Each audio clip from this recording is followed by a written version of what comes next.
Here's something you've probably never stopped to consider. We've built an entire world around measuring intelligence, test scores, performance reviews, academic rankings, and somewhere in all of that, we quietly sort people into categories: smart, average, slow. But what does psychology actually tell us about people at the extreme lower end of that spectrum? Because the answer might completely reshape how you think about intelligence itself. Today, we're examining the psychology of extremely low IQ, what it means neurologically, how the brain experiences the world when cognitive processing works fundamentally differently, and why this reveals something most people never consider about intelligence in general. An IQ below 70 qualifies as intellectual disability. Below 40, that's considered severe impairment. But here's what neuroscience is discovering. Extremely low IQ doesn't describe an absence of intelligence. It describes a completely different cognitive architecture, and that difference tells us something crucial about what we even mean when we use the word intelligence. Let's start with what's actually happening in the brain. When you examine neuroimaging studies of individuals with profound cognitive impairment, you're seeing measurable differences in the prefrontal cortex. That's the region responsible for abstract reasoning, future planning, and complex decision-making. Dr. Matthew Belmonty's research at Cornell found that in severe intellectual disability, this area shows 40 to 60% slower neuroprocessing speeds. What does that mean in practice? Tasks most people handle automatically, understanding cause and effect, anticipating consequences, reading social cues. These require significantly more cognitive effort. In many cases, those abilities don't fully develop at all. The brain isn't wired for abstraction. It's organized around immediate, concrete experience, direct sensations, familiar patterns. You're not looking at a broken system. You're looking at a different operating system entirely. Now here's where it gets genuinely interesting. A 2023 study in developmental psychology examined emotional processing in adults with IQs between 35 and 50. These individuals demonstrated stronger emotional sensitivity than control groups, better recognition of distress in facial expressions, more immediate responsiveness to tone of voice. Why? Because the limbic system, your emotional brain, operates largely independently from the prefrontal cortex. While abstract reasoning develops differently, emotional processing regions function with genuine richness. Professor Francesca Hape at King's College London calls this selective preservation of social emotional intelligence. The brain compensates. It finds alternative pathways. It prioritizes emotional connection over abstract analysis. Here's what most people don't realize.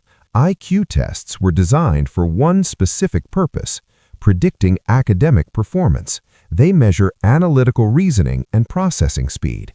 Psychologist Howard Gardner demonstrated that human cognition operates across at least 8 distinct dimensions: linguistic intelligence, spatial reasoning, interpersonal sensitivity, musical aptitude. Standard IQ tests capture maybe 2 of those dimensions.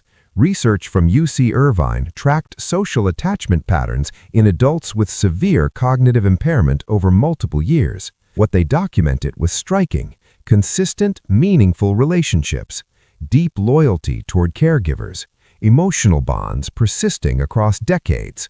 One participant with an IQ of 38 maintained the same primary friendship for 27 years. That kind of relational consistency challenges our assumptions about what cognitive capacity is required for authentic human connection. Think about this from an evolutionary perspective. Human survival depended on emotional bonding and cooperative behavior long before it required abstract reasoning. The limbic system is evolutionarily ancient. The prefrontal cortex is relatively new.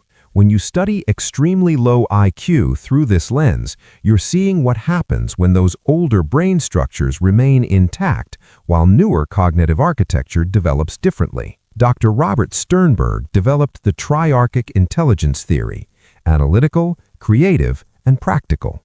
Traditional IQ tests only measure analytical intelligence. They ignore practical intelligence, the ability to navigate your environment, maintain routines, build relationships, experience emotion. And in those domains, individuals with profound cognitive impairment often demonstrate real competence. You're not witnessing absence, you're witnessing selective presence. So here's where it all comes together. What we label as extremely low IQ is really extreme cognitive diversity, a brain organized around concrete experience rather than abstraction, around emotional immediacy rather than analytical distance. Their experience of the world isn't empty or diminished, it's built from different materials.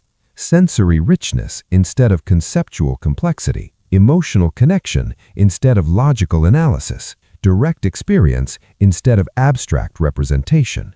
And here's what changes everything. The qualities most of us associate with being fundamentally human, love, loyalty, fear, joy, genuine connection, those don't live in your prefrontal cortex. They live in deeper, older brain regions, structures that no IQ test was ever designed to measure.